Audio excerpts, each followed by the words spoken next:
એવા કોણ વ્યક્તિ છે કે જેમના જીવનમાં કોઈ દુઃખ ન આવ્યું હોય?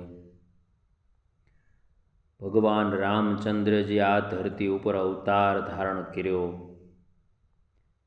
14 વર્ષનો વનવાસ સ્વીકાર્યો, સીતા માતા સાથે, લક્ષ્મણજી સાથે 14 વર્ષનો વનવાસ પૂર્ણ થાય પછી પાછા સીતાજીને ભગવાન રામચંદ્રજી વનમાં મૂકવા જાય. આમાંથી ભાઈ આપણે આવું દુઃખ કંઈ આવ્યું કોઈને? આમાંથી એક વ્યક્તિ આવું દુઃખ બતાવે કે આવું દુઃખ આવ્યું અમારે ખાલી 5 વર્ષ વનમાં જવાનું થયું હોય એવું? તો ભલા માણસો, ભગવાને આવીને આ લોકમાં કેટલા કષ્ટો સહન કર્યા, એમાંથી આપણે 10% નથી, 10% નહીં 5% નથી. અને આપણે જરાક નકુસામાં આંગળી આવે તો હોય મન હોય બાપાને, અરે ભલા માણા તમે કેમ જીવશો 60-70 વર્ષ? જરાક તમારી આંગળી છેપાઈ જાય તો હરે દાટીને હરે મન હોય બાપા થવા માંડે. એટલે જે ભગવાને આવીને જે કષ્ટો સહન કર્યા ને ભાઈ, એમાંથી તો આપણે કાંઈ નથી. સીતા માતાએ શારદીએ સુખ નથી જોયું જીવનમાં.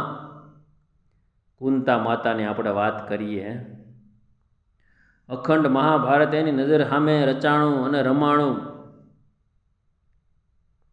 સમજાવતા તો એકે દીકરા સમજ્યા નહીં, અને કુંતા માતાએ જીવન પર્યંત દુઃખ જોયા કર્યું.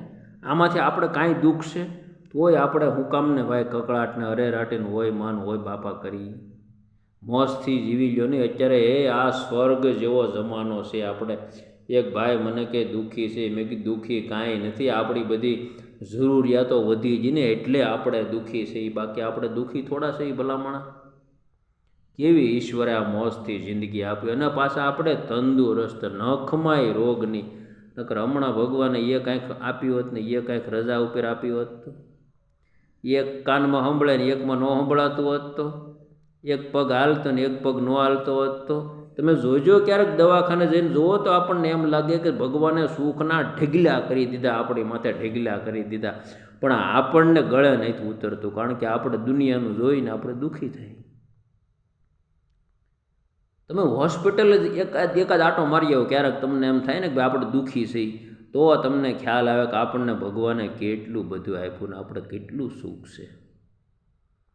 તો મિત્રો, આ દુનિયામાં વધઘેટ તો રહેવાની જ, પણ સમરસતા જીવનમાં આવી જાય, સમરસતા જીવનમાં લાગી જાય મિત્રો, તો એ કામ થઈ જાય એવું છે, કામ થઈ જાય એવું છે. અને સમરસતા તો એક સંતના શરણમાં જ મળે, સમરસતા તો એક સંતના શરણમાં જ મળે, બીજે ક્યાંય ન મળે.